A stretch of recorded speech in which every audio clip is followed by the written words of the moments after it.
the sound check comment. I'll switch my method here.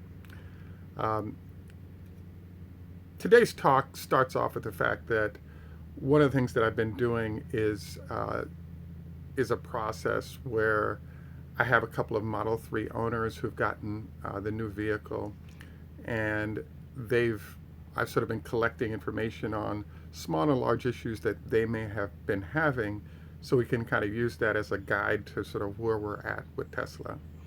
Um, a few things that have come up are number one, I just spoke with a person who got their vehicle in January early, and she said that when she stops, the side mirrors will actually close in, and then when the vehicle is restarted, there are some issues with the mirrors opening back up fully.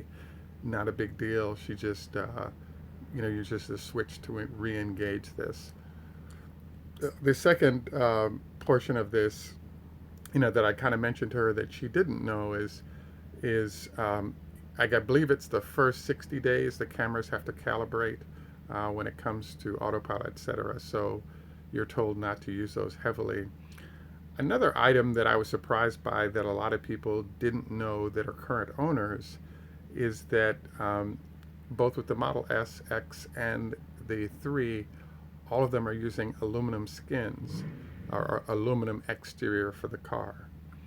This is good because it saves on weight, but one of the things that if you're a new owner you should be aware of is that you have to carefully study what the best wash process is for your vehicle, because you can end up inserting swirls into the paint that are there permanently because it isn't fully cured, I think, until between 60 and 90 days out of the factory.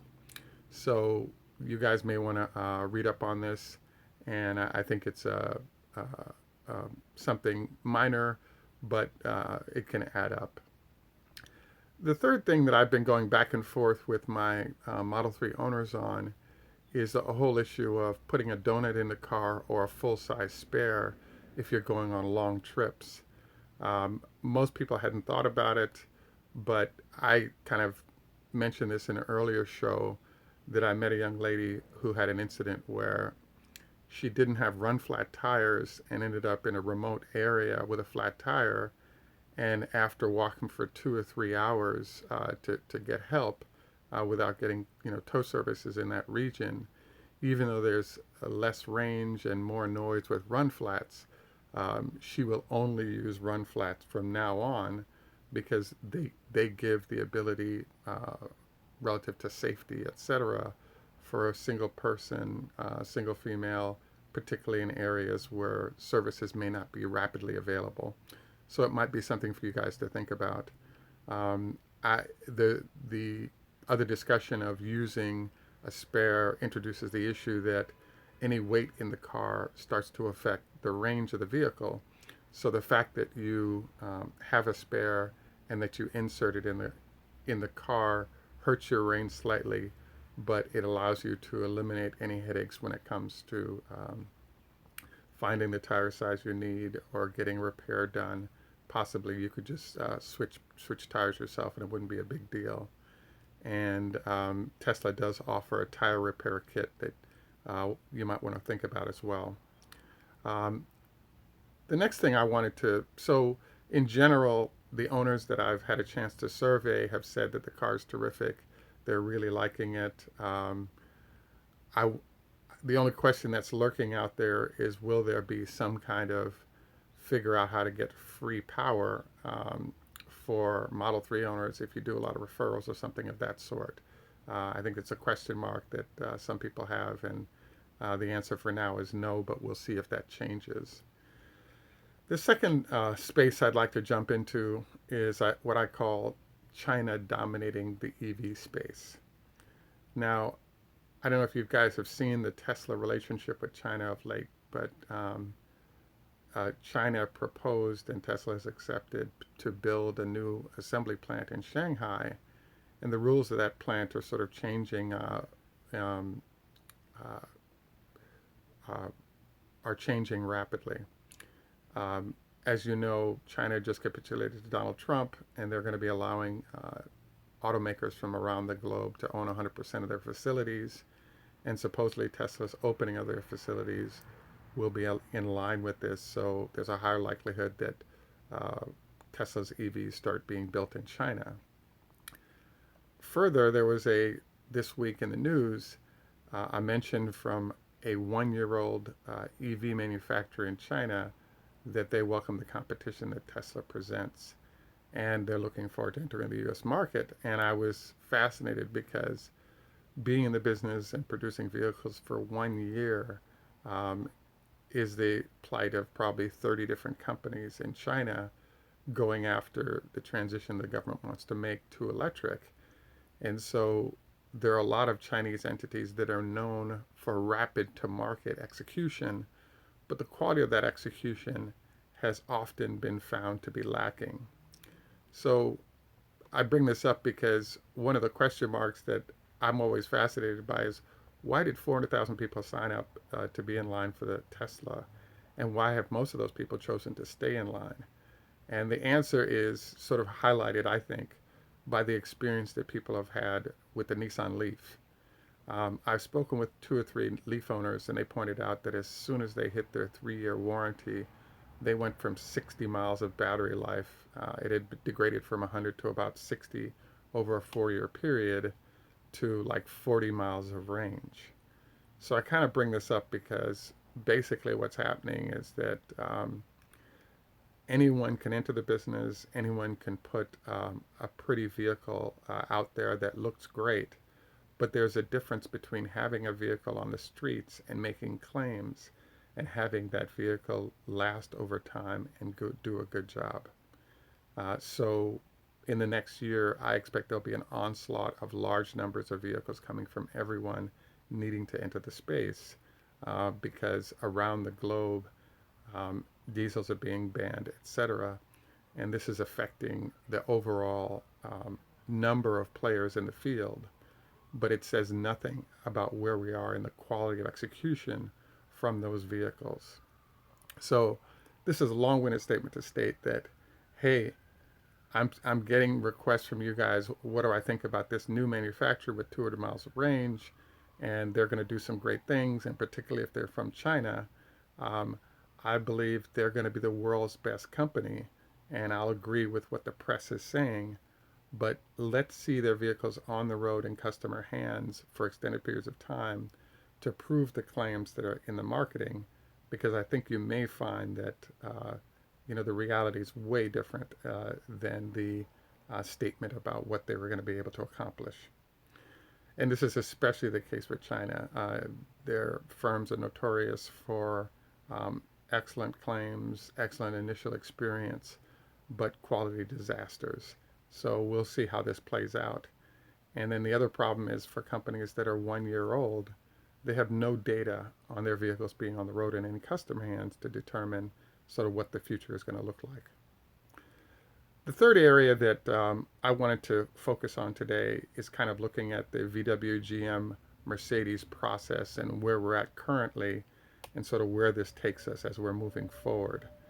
Now, I have to admit, I, along with other people, have been bashing the VWs and GMs of the world regarding them having these vehicles on the road and that they don't seem to be doing much. And I wanted to note that these folks are all hamstrung to some extent because the unions from most of these companies won't allow the easy forward progress of EVs within those firms because they recognize the EV threat to jobs across those companies.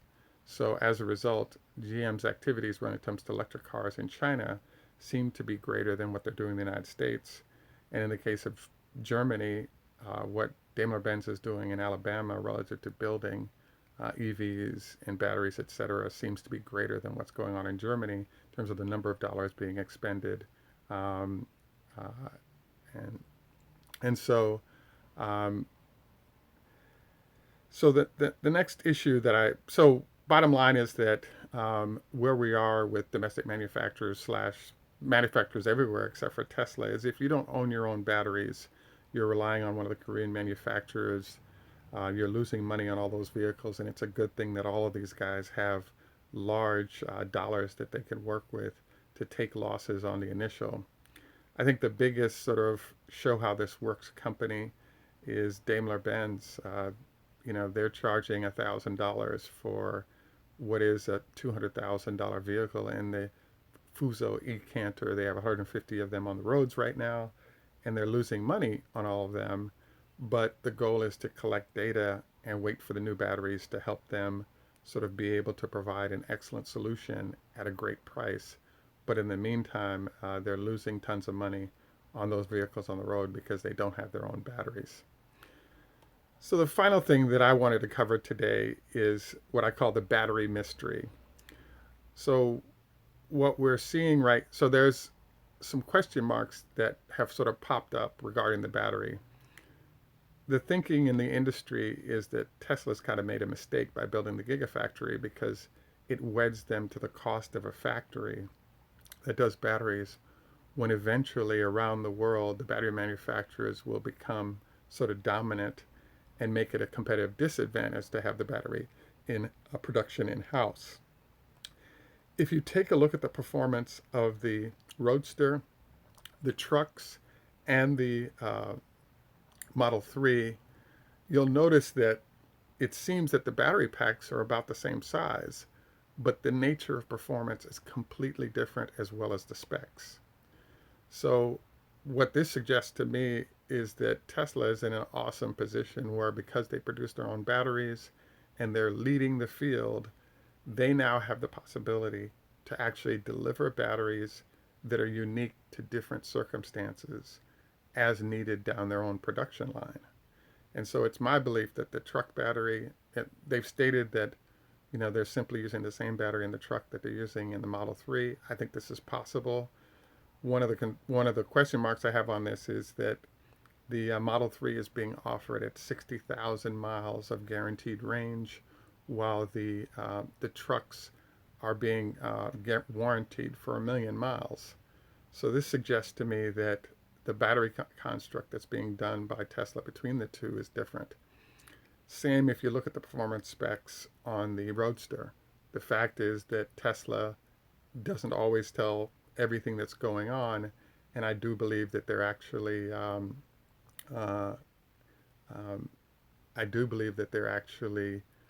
rotating to different battery constructs depending on the needs.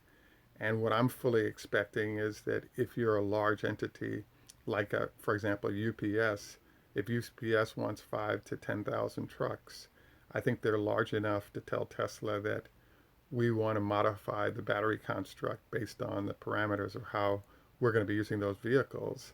And I think that Tesla can and will do it because they're being paid to do so, and they have the capabilities to do so, which really nobody else can offer because everyone else is playing this catch-up game. So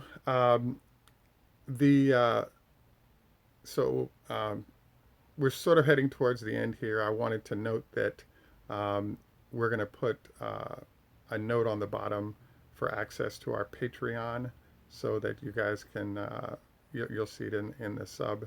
Patreon/Tesla Advisor is sort of the general term, but the link will be below so you can help in that regard.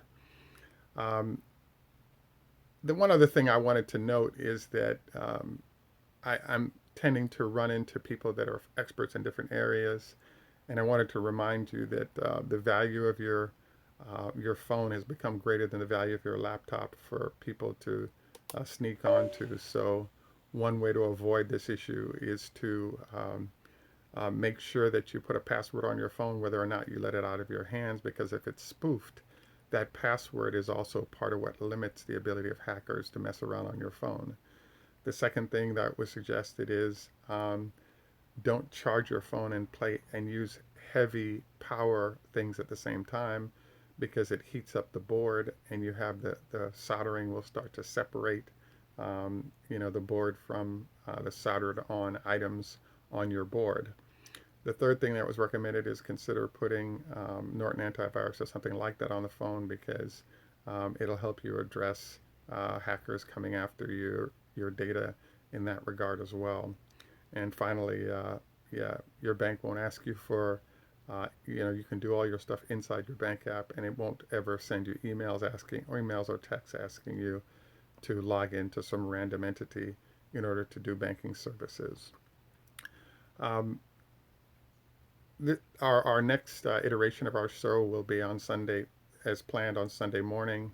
For our Patreon registrars, we're actually going to have a noon Saturday show starting this week. And so if you are a Patreon contributor, we're going to start doing a once a week show that's exclusive to those that have registered. And I look forward to introducing a lot of new material that you won't see elsewhere on our channel. Also wanted to invite you to our Tesla Fan Insight facility. We're posting some more photos and sort of quick hitting items at Tesla Fan Insight on Facebook. So wanted to thank you again for joining us. This is Greg for Tesla Fan Insight. By the way, we do not have any new numbers on where we are with the factory yet, which I'm surprised by. But May 2, they were required to do some announcements, so we'll know a whole bunch more then. If anyone has any interesting data on what's going on at the factory, it'd be great to sort of hear what you're hearing and seeing relative to, are we able to increase production based on the changes that were made. And then, again, a final item is the fact that as I went through interviewing the Model 3 owners, I kept thinking about the fact that there are only 17 parts inside this sort of engine, if you will, of a Tesla, and then you have the battery pack. And so I can kind of see Elon Musk's argument about just going to a dreadnought factory, because you're not asking people to do as many things as you would in a normal auto factory. So in theory, the whole idea of crazy automation should have worked, which it really kind of has worked somewhat, but not as well as planned. At any rate, again, look forward to any and all comments that you might want to share. We could really use some help on Patreon if you would. And you can drop us a line at admin@teslafaninsight.com. And we look forward to any and all suggestions that you might have regarding channel improvement. Also, we're now inserting ads into our show. We try to keep it to 2 or 3 ads, and we'd appreciate it if you'd watch at least 15 seconds of an ad, because that ad support helps to make the channel viable and enables us to have the resources to both execute and improve what we're doing. Again, this is Greg for Tesla Fan Insight. Tschüss, German. Au revoir, French. Lehitrot, Hebrew. Choda Hafez, Farsi. Walk with enough respect, man. And look forward to our Sunday encounter. Thank you for the comments. Hello from my brethren from Jamaica that's in Sweden. Would love to see some Sweden pictures sent over to us to learn more about EV in Sweden. Thanks for joining us, Jerry, and thank you all for your early morning get up and joining us today. Look forward to, and please, all of you that have, what do you think about the latest Tesla killer car? Please save it. Let's let the car come out and let's see if it's a piece of junk or not before we assume it's as terrific as the marketing material suggests it is. Any rate, thanks once again for joining us. Please take time to make comments. My Brazilian friends, I wanted to ask if you could please, we're actually preparing a Brazilian or a Portuguese only version of our channel right now. And I just wanted, so basically we'd be presenting material. I have a good friend of mine that's fluent in Portuguese. So I've asked her to perhaps come on board and we'd create a new channel. And our target would be to maybe create channels that focus on some of the larger languages that are out there that cover the material that we're doing, but in the with a native speaker versus with things on the bottom. Thanks for the hello, Ivan in South Texas. You guys don't have that much Tesla activity there yet, but obviously it's increasing as time is passing. Any rate, wanted to thank you all for joining and look forward to any and all questions and comments you might have based on. Um, uh, Actually, thank you for that, Orly. I will update. I definitely need to update in order to facilitate that versus having to just use the Patreon process. Um, at any rate, thank you once again for joining us. Have a great day and uh, hmm, great, great. Well, thanks again, and you guys can all see the comments that are popping up on the screen that I've been responding to at the end here. Again, look forward to our next encounter. Thanks for joining us, and any input on recommendations for our channel is appreciated. Have a great day, and thanks for now.